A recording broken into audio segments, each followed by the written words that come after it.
stories about flying. Part 2 Black Aeroplane. जल्दी से उसके क्वेश्चन आंसर्स करते हैं. अभी तक आपको इससे पहले मैंने 2 वीडियोस और डाली हैं ब्लैक एरोप्लेन की. एक वीडियो में है चैप्टर एक्सप्लेनेशन और दूसरी वीडियो में आपको मिलेगा कैरेक्टर स्केच, थीम और मैसेज. दोनों वीडियोस देखने के बाद उसके वर्ड मीनिंग्स और कैरेक्टर स्केच लर्न करने के बाद आप ये क्वेश्चन आंसर्स कीजिए, बिकॉज थीम और मैसेज से आपको बहुत सारे लॉन्ग आंसर क्वेश्चंस को आंसर करने में हेल्प होगी. अगर उसके बाद भी आपको कोई क्वेश्चंस आते हैं तो आप कमेंट्स में लिखिएगा. I will help you in solving those questions. Right, चलिए. सो सबसे पहले हम करते हैं कुछ short questions. First question, why did the pilot think of returning to Paris and why did he decide against it? तो 2 क्वेश्चंस हैं. सबसे पहले वो पूछता है कि उसने पेरिस लौटने के लिए क्यों सोचा, और जब सोचा लेकिन फिर भी पेरिस गया नहीं. राइट, चलिए. So the pilot thought of returning to Paris because the storm clouds ahead of him were huge like black mountains. इस बात को जरूर लिखिएगा क्योंकि उसने इसलिए पेरिस जाने का सोचा कि इतने ह्यूज ब्लैक स्टॉर्म आ गई थी, काले बादल छा गए थे, और वो सिर्फ बादल नहीं थे, वो ऐसा लग रहा था कि ब्लैक माउंटेन्स है. राइट, ब्लैक माउंटेन्स इतने ह्यूज थे that he could not ride over them. उसको पता था कि उससे ऊपर वो निकल के नहीं जा सकता है. So he knew that he could not fly over and above them and did not have enough fuel to fly around north and south. अब वो आसपास north and south करके भी नहीं जा सकता because उसके पास इतना फ्यूल भी नहीं है. फ्यूल कंस्ट्रेंट था because he was already running on the last and the fuel tank, second and the last fuel tank. Right? Now, however, he decided not to return to Paris. अब आपके ये जो second question है इसका answer आता है, उसने वापस पेरिस इसलिए नहीं गया. That was 150 kilometres behind. 150 kilometres पीछे पेरिस छोड़ चुका था वो, because he wanted to get home to relish the समचिस इंग्लिश ब्रेकफास्ट. अब 150 किलोमीटर्स पीछे जाता, लेकिन उसकी डीप डिजायर क्या थी? डीप डिजायर तो उसकी थी इंग्लिश ब्रेकफास्ट करने की, having a holiday with the family. Right, और इसीलिए उसने वो वापस पेरिस नहीं गया. Coming on to question 2, what did the other pilot gesture to the pilot in the old Dakota and then turn his aeroplane slowly to the north? वो जो दूसरे पायलट का जेस्चर क्या था जो आया, और उसने क्यों आगे नॉर्थ की तरफ स्लाइटली आगे कर लिया अपना aeroplane? The other pilot in the black aeroplane turned his face towards the pilot in the old Dakota and gestured by lifting one hand and waving to him. So मैंने आपको chapter explanation में समझाया था कि उसने क्या किया था. वो उसको देख रहा था.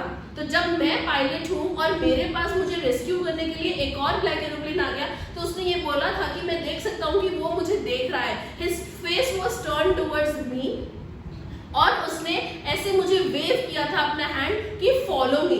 उसे, और मुझे ये समझ में आ गया था कि उसे पता है कि मैं अपना रास्ता भूल चुका हूँ, और उसने मुझे वेव किया है कि मैं उसको फॉलो करूँ. और फॉलो करने के लिए ही उसने अपना जो कार कह रही हूँ, अपना जो एरोप्लेन था वो आगे कर लिया था towards north. Right, and gestured by lifting one hand and waving to him. He was signaling the pilot of the old Dakota to follow him. उसको फॉलो करने के लिए वो सिग्नल दे रहा था, ऐसे कि मेरे साथ आ जाओ. The mysterious pilot then turned his airplane slowly to the north so that he could move it in front of the narrator's Dakota to make it easier to follow him. Right? So इसलिए उसने आगे थोड़ा सा north में किया था, जिससे कि फॉलो करना थोड़ा सा इजी हो जाए. इजी. चलिए, next question, what do you think of the ending of the story the black aeroplane? क्योंकि लास्ट में आपको ऑथर ने एक क्वेश्चंस के साथ छोड़ दिया है, आपको नहीं पता कि वो ब्लैक एरोप्लेन कहाँ गया. राइट, सो अब now do you find it convincing और डिसअपॉइंटिंग? आपको ये जो आधी चैप्टर छोड़ दिया है वो कन्विंसिंग लग रहा है या डिसअपॉइंटिंग लग रहा है? Support your answer with a reason or two. So no, I don't think the ending is disappointing. Disappointing कहाँ है स्टोरी? ठीक है, it is a very happy ending that leaves both the characters and the reader relieved from the worry and tension. जितनी भी tension थी, radar नहीं काम कर रहा है, कंपास नहीं काम कर रहा है, रेडियो नहीं काम कर रहा, फ्यूल भी बस अब खत्म होने वाला है, 5-10 मिनट का रह गया. सो इतनी टेंशन हो गई थी डेकोटा पायलट के लिए भी और हम जैसे रीडर्स के लिए भी. सो एंड में क्या होता है, जब पायलट बच जाता है तो पायलट के लिए भी और हमारे लिए दोनों के लिए it's a very happy ending, right? Although the mystery of the black aeroplane remains unresolved. हाँ, ये तो unresolved है कि पता ही नहीं वो black aeroplane कहाँ गया. Now this lack of resolution of the mystery makes the story much more engaging. ये तो हमारी स्टोरी को और भी ज्यादा engaging कर देता है. क्यों? क्योंकि इसी से ही तो आप अपनी inferences निकालते हैं, conclusions निकालते हैं.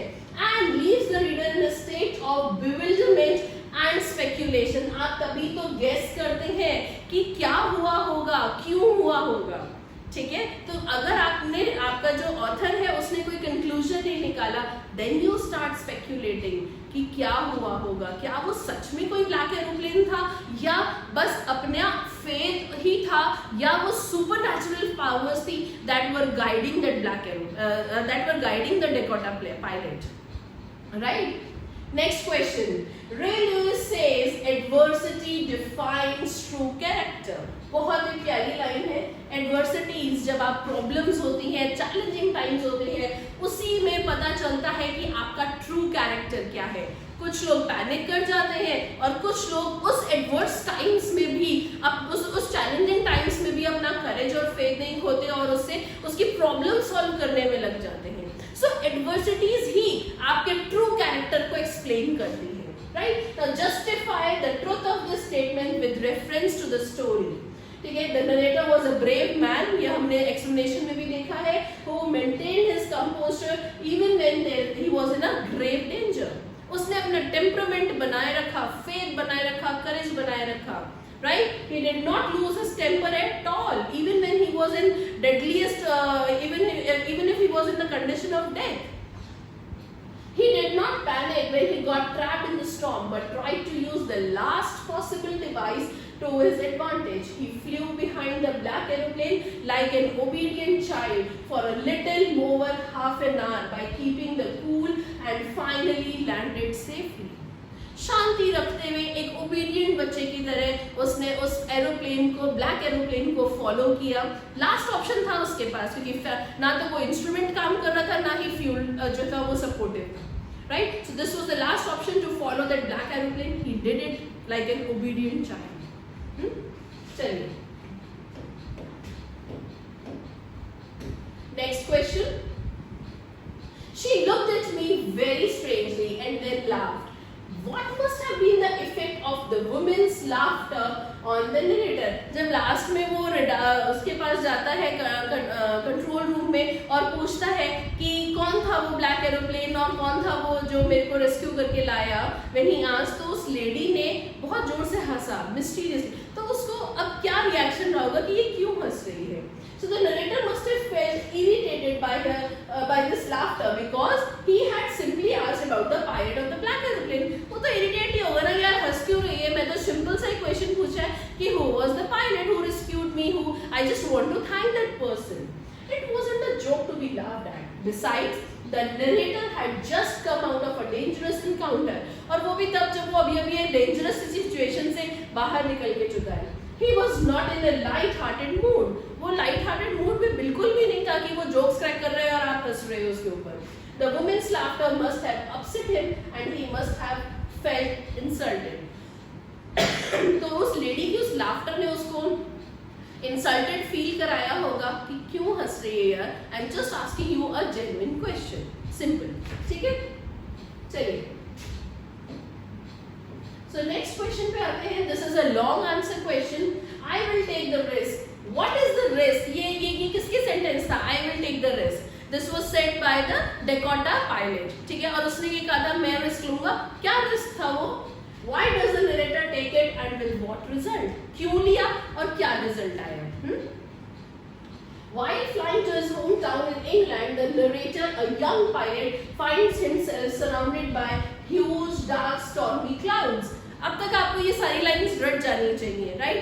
And the storm, the clouds were so huge. They were not black clouds. They were like black mountains. And flying over and above them was impossible. रट गई ना? मुझे भी लर्न हो गई है. आपको भी अब तक ये लाइन्स लर्न हो जानी चाहिए. He does not have sufficient fuel to fly up and over them or to fly around them to north and south. Left with two options, either to fly back to Paris. हमारा first question यही था कि वो Paris क्यों जाना चाहता था वापस, ठीक है. सो दो ही ऑप्शंस थे, या तो आप पेरिस वापस पहुंच जाओ या accept the challenge of entering into a threatening storm. अब पेरिस वो वापस नहीं गया, उसने मना कर दिया क्योंकि उसे अपनी फैमिली और वो इंग्लिश ब्रेकफास्ट दिख रहा था.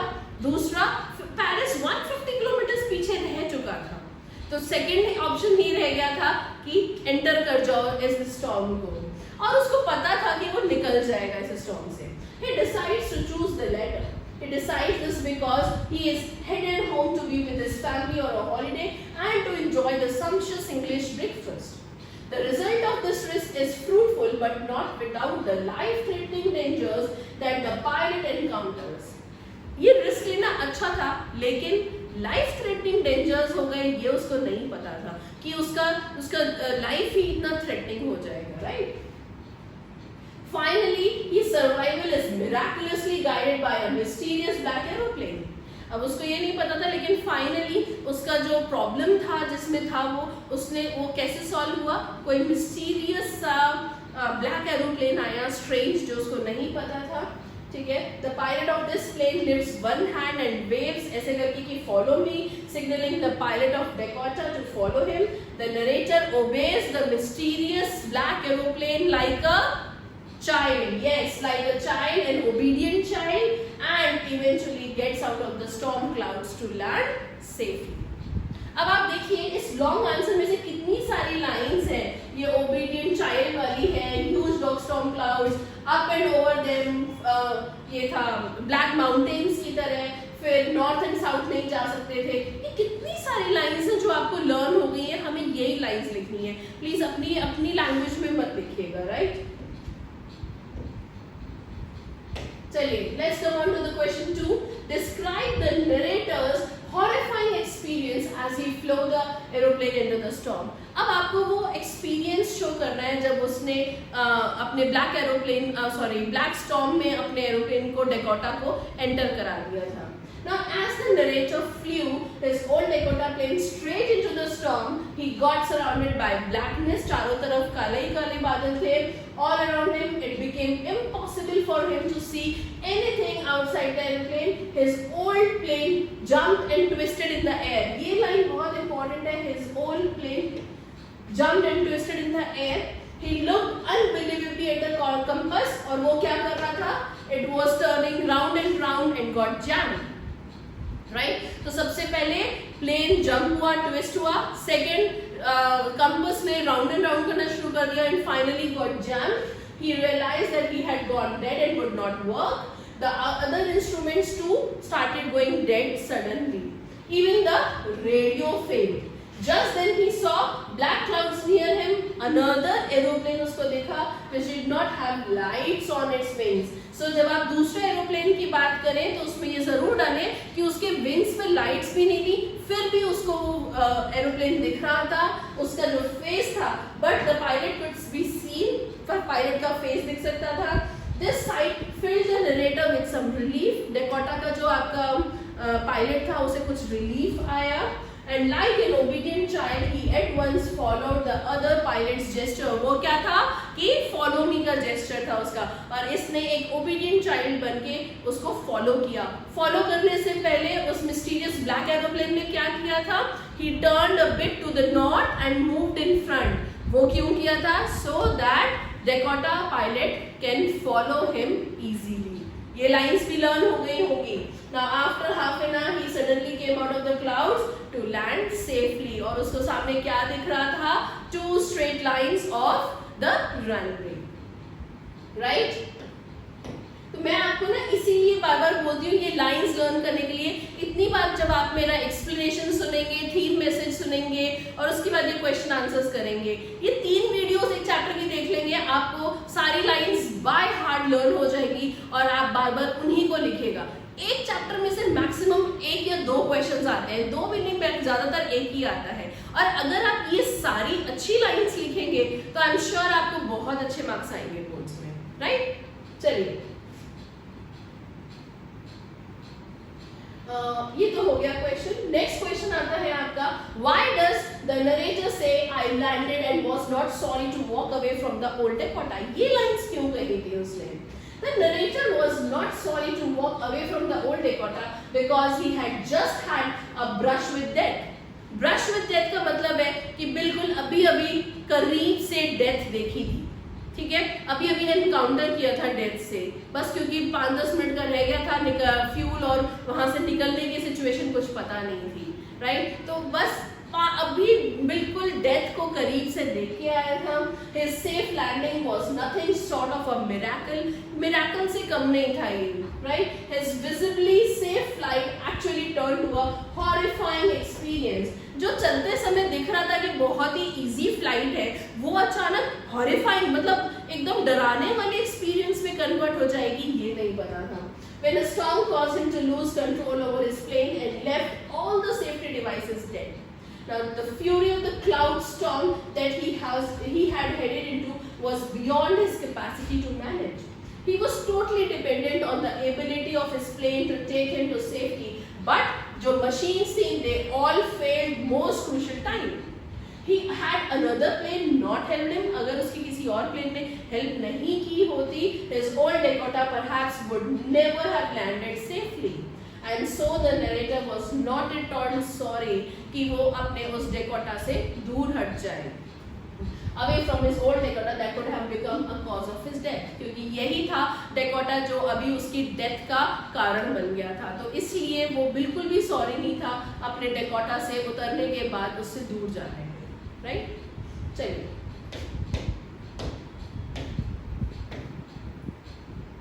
what made the woman in the control room look at the narrator strangely?